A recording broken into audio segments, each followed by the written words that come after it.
Emily Martinez stood before the imposing gates of the Richardson estate, her heart pounding against her ribs. The wrought iron bars loomed over her like prison walls, a fitting metaphor for how trapped she felt in this moment. The morning sun cast long shadows across the perfectly manicured lawn, and she could see the Georgian-style mansion standing proudly in the distance, its windows gleaming like judgmental eyes. Taking a deep breath, she smoothed down her simple navy dress, the nicest one she owned, but still nowhere near the designer labels she knew awaited her inside. As a nurse at Mount Sinai Hospital, Emily was used to pressure situations, but nothing in her medical training had prepared her for meeting her boyfriend's wealthy family, especially under these circumstances. "You can do this," she whispered to herself, clutching her medical bag closer. She wasn't here as James Richardson's girlfriend today. She was here as a healthcare professional. The family's longtime private nurse had quit unexpectedly, leaving their elderly grandmother, Margaret Richardson, without proper care. James had convinced his parents to let Emily help temporarily, despite their obvious reluctance to have their son's unsuitable girlfriend anywhere near their home. The intercom crackled to life. "Yes?" The voice was cold, efficient. "Emily Martinez. I'm here to care for Mrs. Richardson." A pause, then the gate swung open with a mechanical whir. Emily walked up the curved driveway, her sensible shoes crunching against the gravel. Each step felt like she was walking deeper into Lion's Den. Victoria Richardson, James's mother, opened the door before Emily could knock. She was exactly as James had described, elegant, poised, and utterly intimidating in her perfectly tailored Chanel suit. Her steel-grey eyes swept over Emily in a quick assessment that felt more like an autopsy. "Miss Martinez," Victoria said, her tone making it clear that she found the lack of a more prestigious title disappointing. "Please follow me, and do try not to touch anything unnecessarily. Most of the pieces in this house are irreplaceable." Emily bit back a retort. She'd spent the last 5 years keeping people alive in one of New York's busiest hospitals. She could handle delicate objects. Instead, she smiled professionally and followed Victoria through the mansion's cavernous halls. The interior was a testament to old money and careful curation, original artworks, antique furniture, and crystal chandeliers that probably cost more than Emily's yearly salary. Photos lined the walls. The Richardson family through the years, all perfect smiles and perfect posture. She spotted James in many of them, looking increasingly uncomfortable as the photos became more recent. Victoria led her to a wing of the house that felt warmer, more lived in. "Mother's room is here," she said, pausing before a heavy wooden door. "She's been difficult since Charlotte left. I trust you can handle her medical needs professionally, regardless of your personal involvement with my son. Mrs. Richardson, I assure you that I'm fully qualified." Yes. James mentioned you work at some public hospital." Victoria waved her hand dismissively. "Just remember that this is temporary.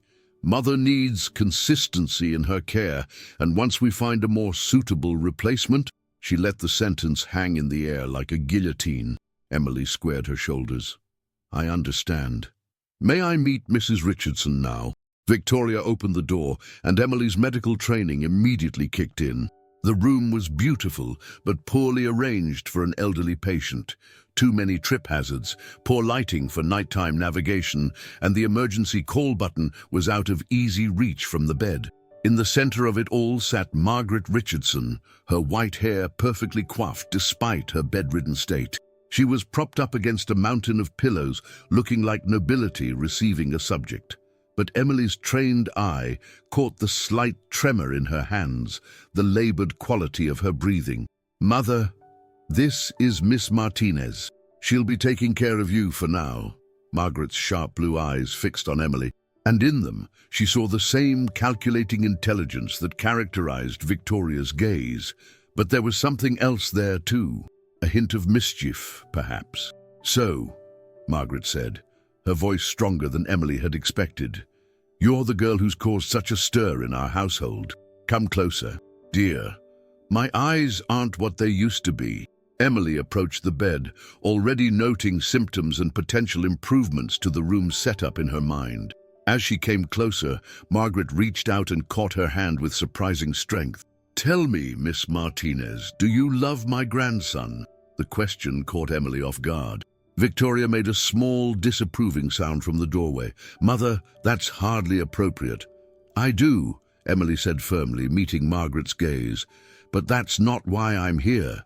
I'm here because you need medical care, and I'm qualified to provide it." A smile tugged at the corner of Margaret's mouth. "Interesting. Victoria, leave us. I'd like to speak with Miss Martinez alone." "Mother, I really don't think—" "Victoria!" There was steel in Margaret's voice. "I may be old, but I'm not senile. Leave us." Victoria's heels clicked sharply against the hardwood as she left, closing the door with perhaps more force than necessary. As soon as she was gone, Margaret's grip on Emily's hand softened. "Now then," she said, "let's talk about why my grandson really sent you here." Emily felt a chill run down her spine. James had warned her that his grandmother was clever, but he hadn't mentioned she was practically clairvoyant. What exactly did Margaret know? Emily's heart skipped a beat as she studied Margaret's knowing expression. The elderly woman's eyes twinkled with intelligence that belied her frail appearance. Before Emily could respond, Margaret patted the chair beside her bed. "Sit, dear, and do relax. I don't bite, despite what Victoria might have told you." Emily settled into the chair, her medical training warring with her personal anxiety. "Mrs. Richardson, Margaret, please, and before you start with your prepared speech about professional boundaries, let me tell you what I know." She adjusted herself against the pillows with a slight wince that Emily immediately noticed. "James sent you here because Charlotte didn't quit. She was fired by Victoria." Emily's professional composure slipped for a moment. "Fired? But why would—" "Because Charlotte caught Victoria tampering with my medication." Margaret's voice was matter-of-fact, but her eyes were sharp. "She was diluting my heart medication, making me appear more confused and dependent than I am. Charlotte threatened to report it, so Victoria dismissed her and started looking for a more cooperative nurse." Horror washed over Emily. As a medical professional, the idea of someone tampering with prescribed medications made her blood run cold. But as she processed Margaret's words, another realization hit her. This was why James had been so insistent that she take the position, even temporarily.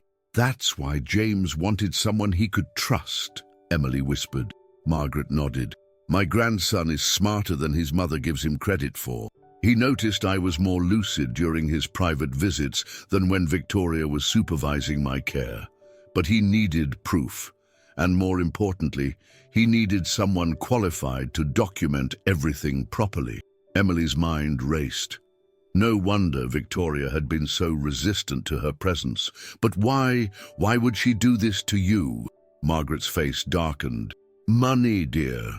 Always money. You see, I still control the family trust. Victoria has been trying to convince the board that I'm no longer competent to manage it. If she succeeds, control passes to her until James turns 35. She sighed. "That's 3 years away, and Victoria has expensive tastes and risky investment ideas that I've been blocking." Emily felt sick. She'd assumed the family's resistance to her relationship with James was simple snobbery, but this was something far more sinister. Her hands instinctively reached for Margaret's wrist, checking her pulse, a gesture born of both professional habit and genuine concern. "Your heart rate is elevated," she noted, slipping into nurse mode. "Have you been experiencing any other symptoms? Dizziness, confusion?" "Now and then. Worse when Victoria insists on helping with my medication." Margaret's smile was grim. "I've been trying to palm the pills when I can, but I'm not always successful." Emily pulled out her medical bag, her mind already formulating a plan. "I need to do a full workup, and we'll need to document everything. But first, I'm going to need samples of your current medication." "Top drawer of the nightstand," Margaret directed. "Victoria keeps it locked, but James made a copy of the key for Charlotte. It should be taped under the bottom drawer." As Emily retrieved the key and medications, She couldn't help but marvel at the complexity of the situation she'd walked into.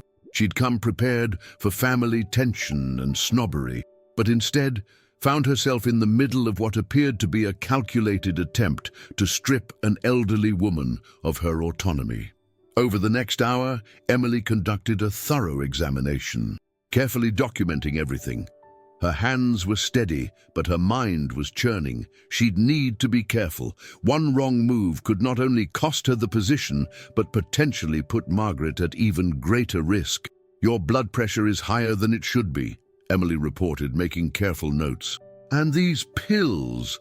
She examined the bottles closely. "The seals appear to have been tampered with." Margaret watched her work with approval. "You're thorough. Good. We'll need that." She reached out and caught Emily's hand again. "But you should know what you're risking, dear. Victoria won't take this lying down. If you help me, you're not just putting your relationship with James at risk. She could try to destroy your career." Emily met Margaret's gaze steadily. "With all due respect, Margaret, I took an oath. I can't walk away knowing what's happening here." A warm smile spread across Margaret's face. "That's exactly what James said you'd say." Her expression grew serious. "But we'll need to be clever about this. Victoria has the family doctor in her pocket. He's been signing off on everything without question.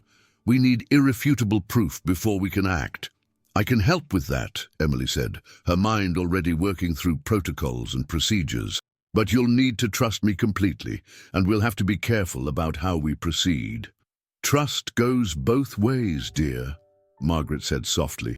"So let me tell you something that might help you understand our family better, and why Victoria is the way she is." Emily settled back into her chair, sensing that what she was about to hear would change her understanding of the Richardson family dynamics forever. But before Margaret could continue, the door opened, and Victoria swept in, her face a mask of polite concern. "How are we doing in here? Mother, it's time for your medication." Emily and Margaret exchanged a quick glance. The real test was about to begin, and Emily knew that her every move would be scrutinized. She stood up, smoothing her dress, and faced Victoria with a professional smile. "Actually, Mrs. Richardson, I was just about to discuss some concerns about the current medication schedule. Would you mind if we stepped outside for a moment?" Victoria's perfect smile flickered for just an instant. "Concerns? I assure you everything has been approved by our family physician." "Even so," Emily pressed gently but firmly, "as the attending nurse, I have a professional obligation to review and document any concerns. Hospital protocols, you understand." The air in the room grew thick with tension. Behind Victoria, Margaret's eyes glinted with approval. The next few moments would set the tone for everything that followed, and Emily knew she had to play this perfectly. One wrong move could put both her and Margaret at risk. Victoria's hand tightened almost imperceptibly on the doorknob. "Of course," she said smoothly. "Shall we discuss this in my office?" As Emily followed Victoria out of the room, she caught one last glimpse of Margaret's face. The elderly woman gave her a nearly imperceptible nod, and Emily squared her shoulders. She was walking into the lion's den, but this time she was prepared for battle. Victoria's office was exactly what Emily had expected. A showcase of wealth and power designed to intimidate. Dark mahogany panels lined the walls, and a massive desk dominated the space. Every surface gleamed with polish, and even the air seemed expensive, perfumed with what Emily recognized as an exclusive French fragrance. "Please sit." Victoria gestured to a leather chair positioned slightly lower than her own, another subtle power play. Emily remained standing. "I prefer to stand while discussing medical matters," she said professionally. "Mrs. Richardson, I've noticed some irregularities in Margaret's medication that need to be addressed immediately."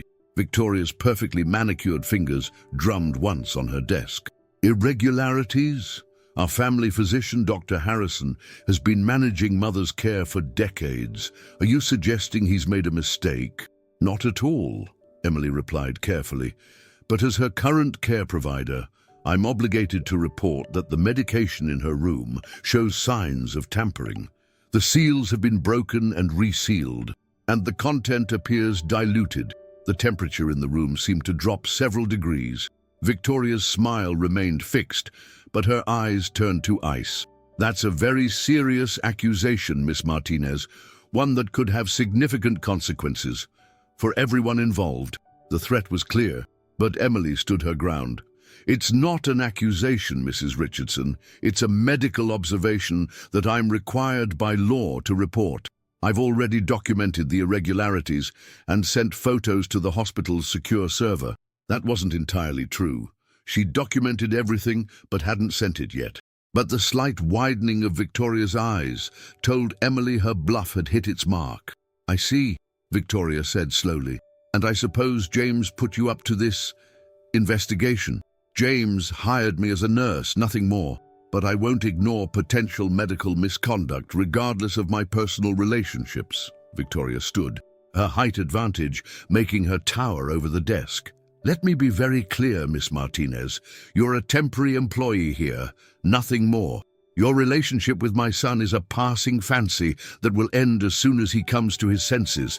Don't throw away your career over misplaced loyalty to a family you'll never be part of." Before Emily could respond, the door burst open. James stood there, his face flushed with anger. "Is that what you think, Mother? That Emily's just some passing fancy?" Victoria's composure cracked slightly. "James, this is a private conversation. About me, about Emily, and about what you've been doing to Grandmother." James stepped into the office, his usually gentle demeanor replaced by cold fury. "Did you really think I wouldn't figure it out? That I wouldn't notice how Grandmother only seemed confused when you were managing her care? You don't understand?" Victoria's voice took on a pleading tone Emily hadn't heard before. "Everything I've done has been for this family's protection. Your grandmother's old-fashioned ideas about investment and charity would bankrupt us all. So you decided to poison her." James's voice cracked with emotion. "To make her appear incompetent so you could seize control of the trust." "Poison is such an ugly word." Victoria sank back into her chair, her perfect facade crumbling. "I was just adjusting things, making her more amenable to suggestion. Once we had control of the trust, everything would be better. We could triple our wealth within a year with the right investments."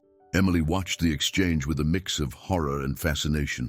The proud, elegant Victoria Richardson was unraveling before her eyes, revealing something desperate and ugly beneath the surface. "Mrs. Richardson," Emily interjected, keeping her voice steady, "what you're describing is elder abuse and medical misconduct. It has to stop." Victoria's head snapped up, her eyes wild. "You!" she spat. "This is all your fault. You come into our lives with your working-class values and self-righteous morality. Do you have any idea what it takes to maintain a family like ours? The sacrifices required?" "Mother, stop!" James moved to stand beside Emily, taking her hand. "This ends now. Emily's already documented everything. If you don't step down as Grandmother's medical proxy immediately, we'll take this to the authorities." A harsh laugh escaped Victoria's lips. "You would destroy your own family's reputation for her?" She gestured dismissively at Emily. "What would your father say?" "I would say that our reputation isn't worth my mother's life." Everyone turned to find Robert Richardson, James's father, standing in the doorway. His face was ashen, his usual confident bearing replaced by something that looked very much like shame. "Robert," Victoria whispered, "you don't understand." "I understand perfectly," he cut her off. "I understood when the first nurse raised concerns, but I chose to believe you. I understood when our son tried to warn me, but I chose to look the other way. I won't make that mistake again." He turned to Emily. "Miss Martinez, I believe you have evidence of medical misconduct." Emily nodded, her heart pounding. "Yes, sir. Everything has been documented." "Good." Robert's voice was heavy with resignation. "Victoria, you have a choice. Either you step down voluntarily and agree to seek help, or we take this to the authorities. Either way, your access to Mother's care and the family finances ends today." Victoria stared at her husband, then at her son, and finally at Emily. The mask of superiority was gone, replaced by something almost pitiful. "You don't know what you're doing." she whispered. "This girl will destroy everything we've built. She'll turn James against us, change him." "She already has changed me, Mother," James interrupted softly. "She's shown me what real strength looks like. It's not about maintaining appearances or accumulating wealth. It's about doing what's right, even when it's hard." A knock at the door interrupted the tense moment. Margaret's voice carried through, strong and clear. "Is anyone going to help me in there, or do I need to call the police myself?" Everyone turned to find Margaret standing in the doorway, supported by a young maid who looked terrified to be involved in the family drama. The elderly woman's presence seemed to fill the room, despite her physical frailty. "Mother, you shouldn't be up." Robert rushed to help her to a chair. "Nonsense," Margaret waved him off. "I've spent too long playing the helpless invalid. It's time we had this out in the open." She fixed her gaze on Victoria. "Did you really think you could fool me forever, dear? I may be old, but I'm far from stupid." Victoria seemed to shrink under her mother-in-law's gaze. I only wanted to protect the family fortune," Margaret finished. "Grit. The same fortune that my husband and I built from nothing. The one we always intended to use for more than just making ourselves richer." She shook her head sadly. "You never did understand what true wealth is, Victoria." The room fell silent as the weight of Margaret's words settled over everyone. Emily felt James's hand tighten around hers, and she squeezed back, offering silent support. The next few moments would determine not just her future with James, but the future of the entire Richardson family.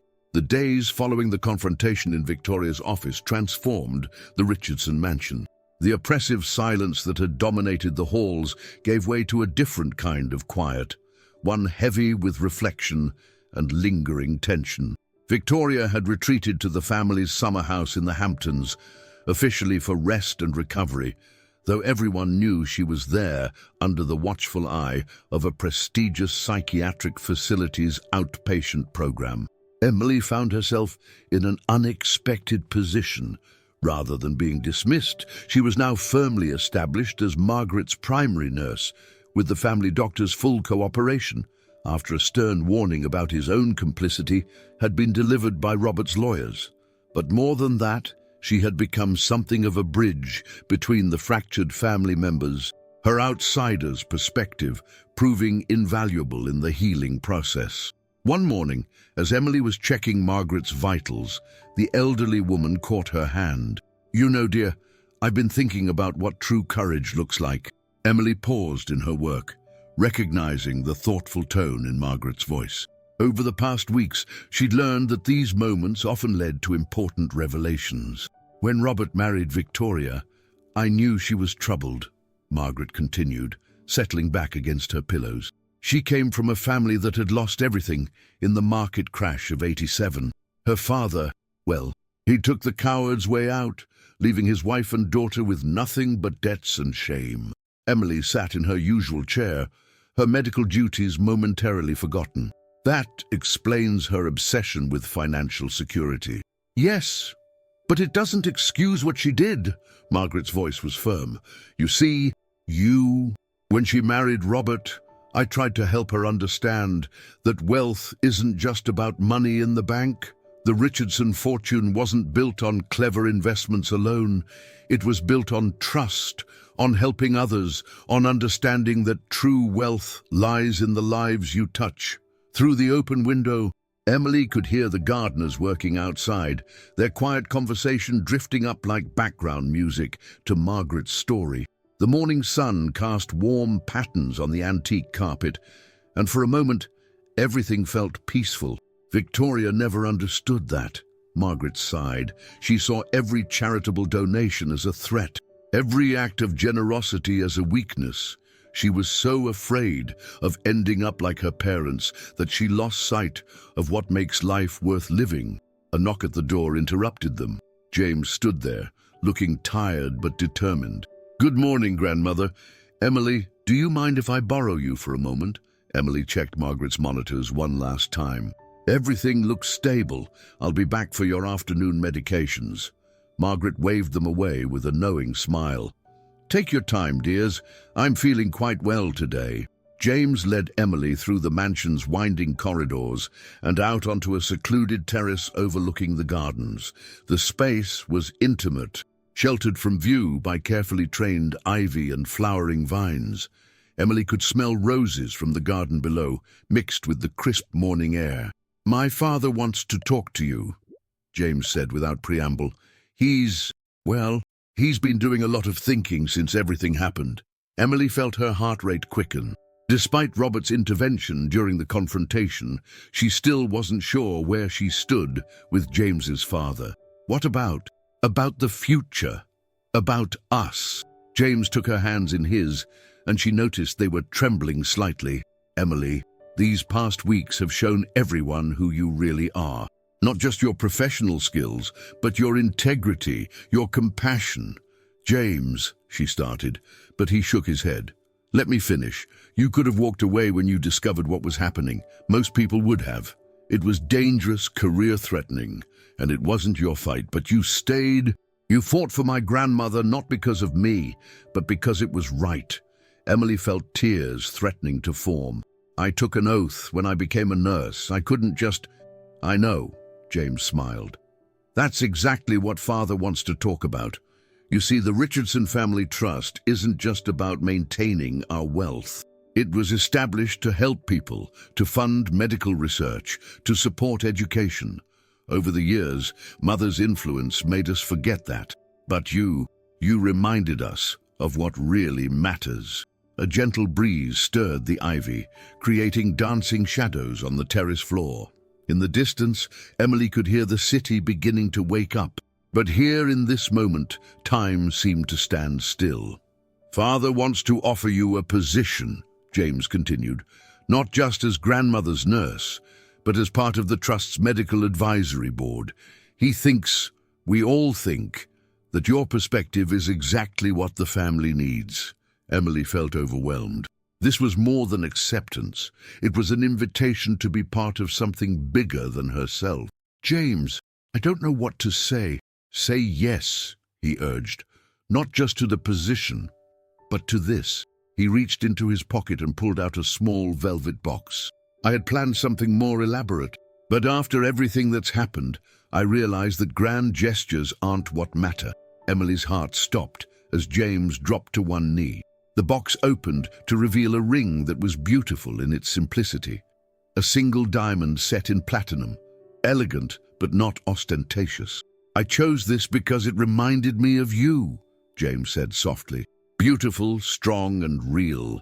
No pretense, no flashy display, just pure heart." His voice cracked slightly. "Emily Martinez, will you marry me?" Before she could answer, a commotion from inside the house caught their attention.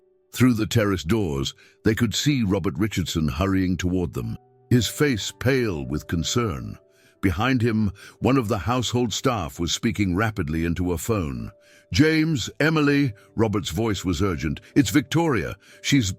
There's been an incident at the summer house." The perfect moment shattered, replaced by a new crisis that would test them all in ways they couldn't imagine. Emily felt the weight of the situation settling on her shoulders, but this time she wasn't facing it alone. Whatever was coming, she would face it with James and his family. For better or worse, the summer house stood silent against the gathering dusk, its windows dark except for a single light in the upper floor.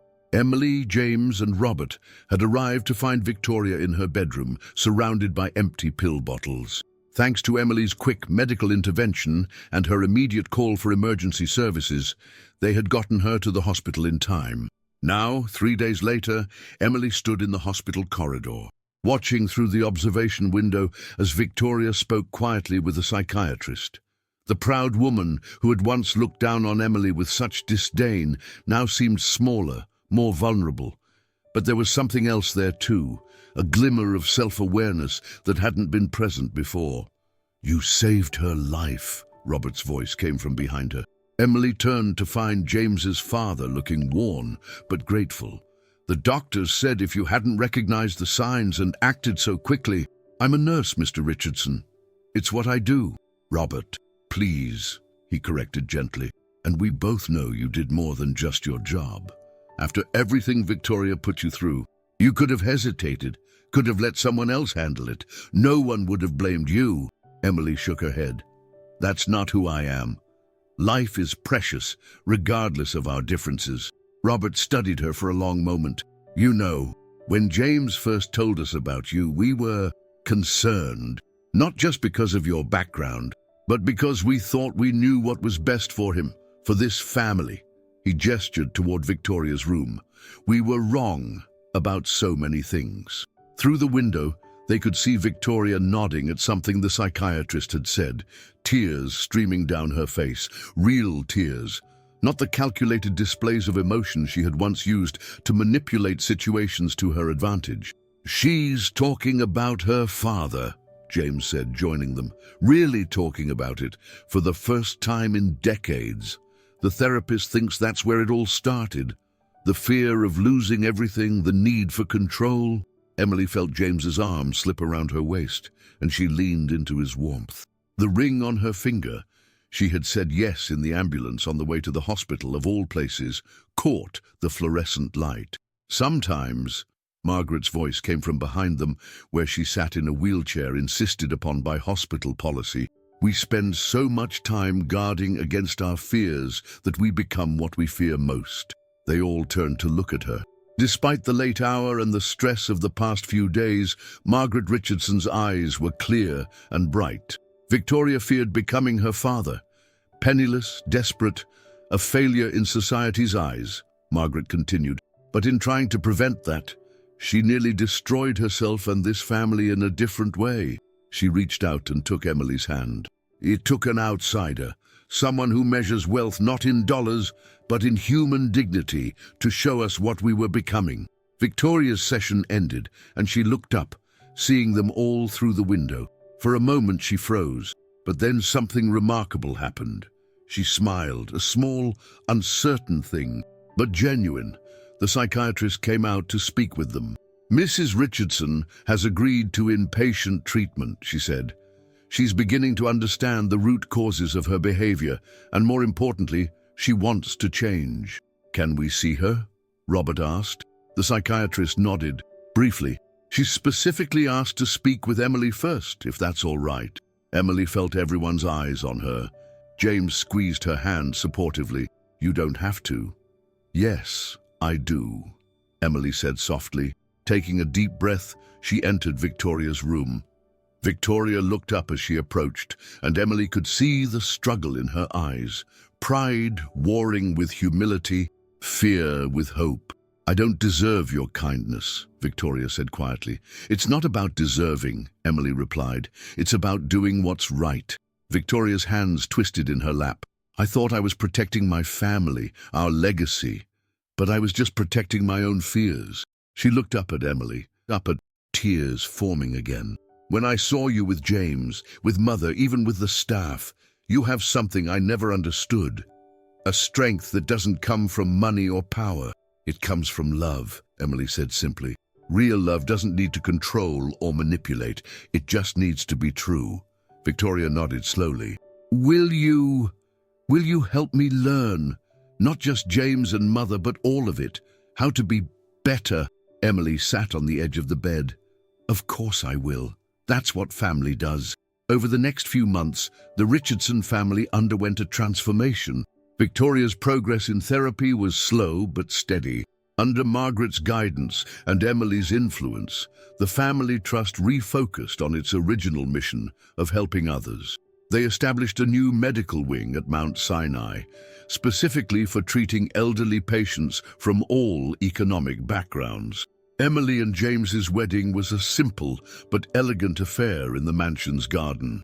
Victoria, on a day pass from her treatment center, helped Emily with her veil, a moment of healing that brought tears to everyone's eyes. During the reception, Margaret raised her glass for a toast. The gathered guests fell silent as the family matriarch spoke. Life teaches us many lessons, she began, her voice strong and clear. But perhaps the most important is that true wealth isn't found in our bank accounts or social standing. It's found in the courage to be authentic, the strength to face our fears, and the wisdom to recognize love in all its forms. She looked around at her assembled family, Robert standing tall and proud, Victoria learning to smile again, James and Emily glowing with happiness. Emily came into our lives when we had lost our way, Margaret continued. She showed us that real class has nothing to do with money and everything to do with character. That true strength lies not in controlling others, but in standing firm in your convictions while remaining compassionate. Emily felt tears threatening as Margaret turned to face her directly. My dear, you didn't just save Victoria's life or help restore this family. You reminded us of who we were meant to be, that the Richardson legacy isn't about preserving wealth, it's about enriching lives. As the sun set over the garden, casting a golden glow over the gathering, Emily looked at her new family and realized that sometimes the greatest gifts come disguised as challenges. The Richardson family had been transformed not by their wealth or status, but by the simple power of authentic love and unwavering integrity. Victoria, who now spent her days helping to coordinate the family's charitable endeavors, often said that Emily had given her something money could never buy, the courage to be vulnerable and the strength to change. And in the end, that was the greatest lesson of all, that true wealth isn't measured in dollars and cents, but in the lives we touch and the love we share.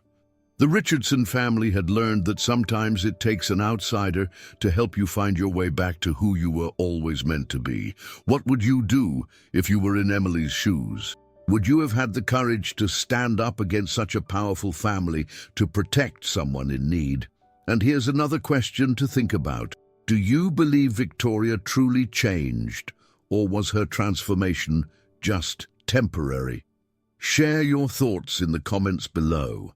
We'd love to hear your perspective on this emotional journey. If this story touched your heart, don't forget to hit that like button and subscribe to our channel. Your support keeps us going and allows us to bring you powerful emotional stories every single day. Each like and subscription helps us continue sharing these meaningful moments that remind us what truly matters in life. And speaking of meaningful moments, you see that video on the left of your screen? Trust me, you won't want to miss it. It's another powerful journey that will touch your heart just like this one did. Full of unexpected twists, deep emotions, and life-changing revelations that will keep you on the edge of your seat until the very end. Remember, with your support, we can keep delivering these touching stories that remind us of the power of love, courage, and second chances. Click that subscribe button now and join our growing family of storytellers and dream believers. Together, we're creating a space where hope and inspiration live on through these incredible tales. See you in the next story.